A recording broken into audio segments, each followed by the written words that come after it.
Hoy vamos a comenzar a hablar de los elementos que me sirven a mí para darle forma a las piezas que voy a mecanizar en el torno paralelo. Esos elementos se denominan herramientas de corte y son estas que están dispuestas aquí. Hay distintas formas, distintos materiales, de acuerdo a la pieza que yo voy a mecanizar. La que vamos a utilizar en cuarto y en quinto año es esta primera que tenemos acá, que es plateada, que es un acero con un porcentaje de cobalto. ¿Por qué la utilizamos en primera medida a esta herramienta?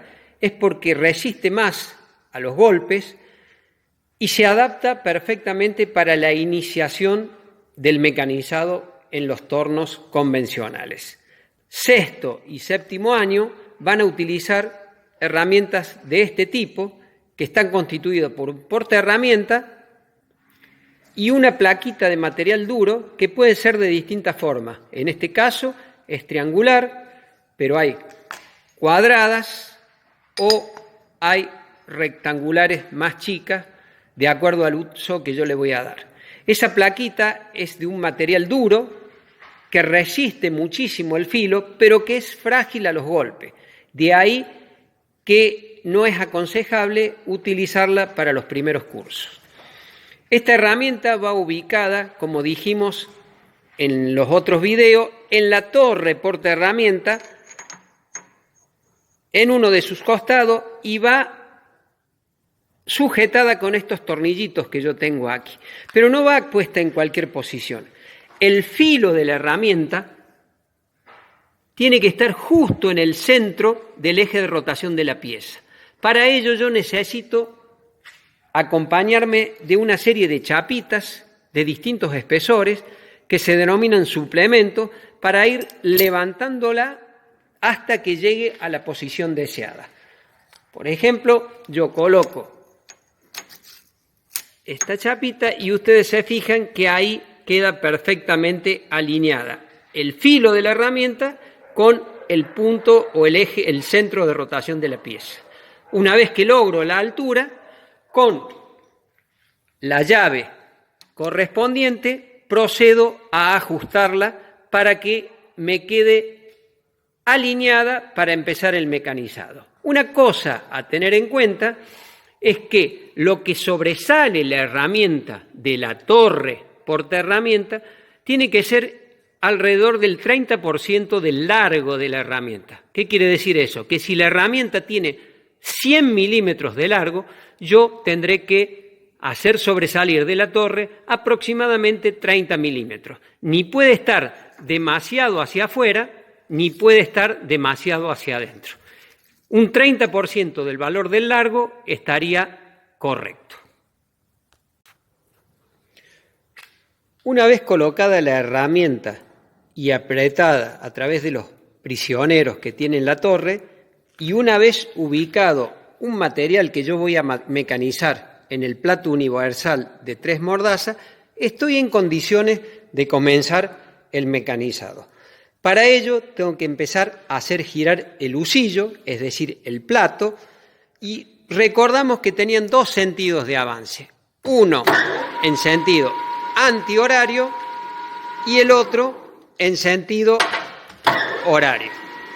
Como la herramienta está dispuesta en la parte del frente del material, el sentido de giro siempre tiene que ser de tal manera que la pieza choque contra el filo.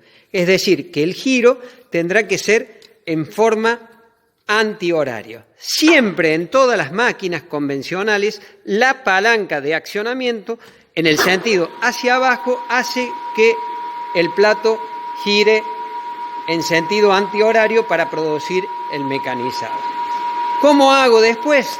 A través del volante del carro portaherramienta voy a ir desplazando longitudinalmente, es decir, a lo largo de la bancada, para ir haciendo la operación del mecanizado.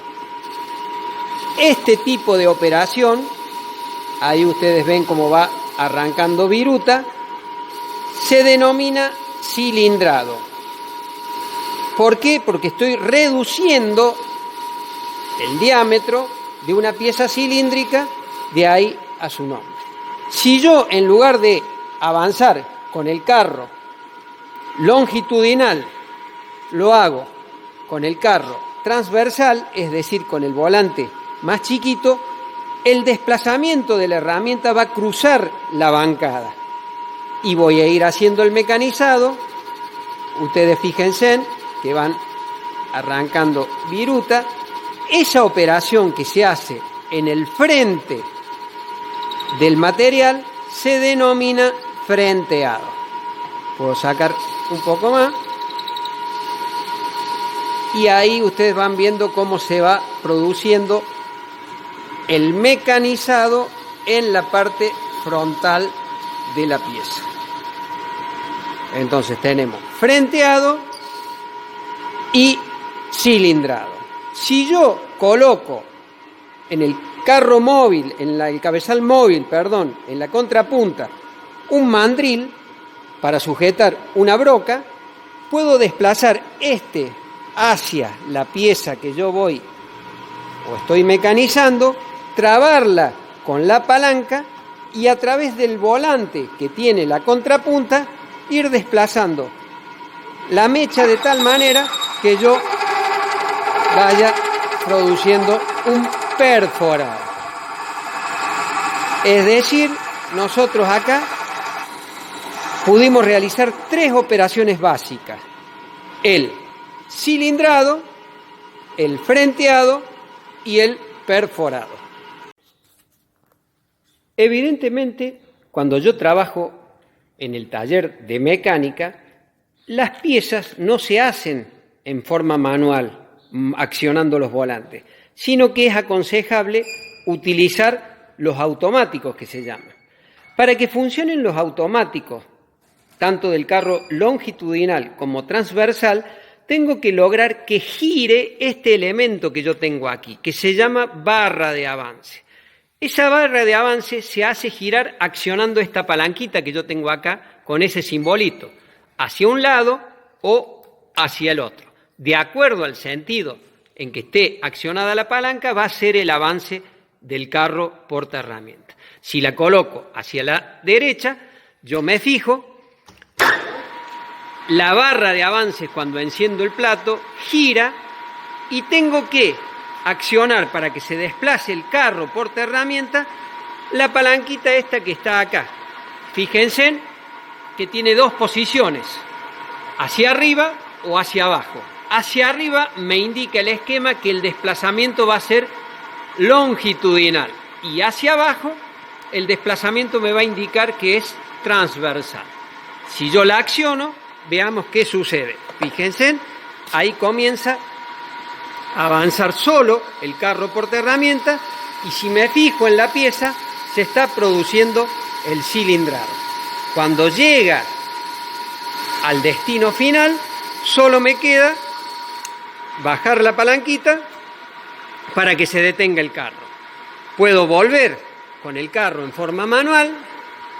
Con el carro transversal avanzo una determinada cantidad de milímetros, acciono de nuevo la palanquita, comienza a avanzar nuevamente el carro longitudinal y se hace otra pasada y así voy reduciendo el diámetro de la pieza.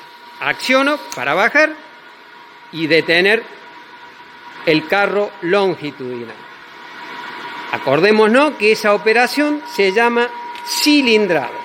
Si yo quiero hacer un frenteado, ubico la herramienta en el frente de la pieza y en lugar de accionar el automático hacia arriba, lo hago hacia abajo.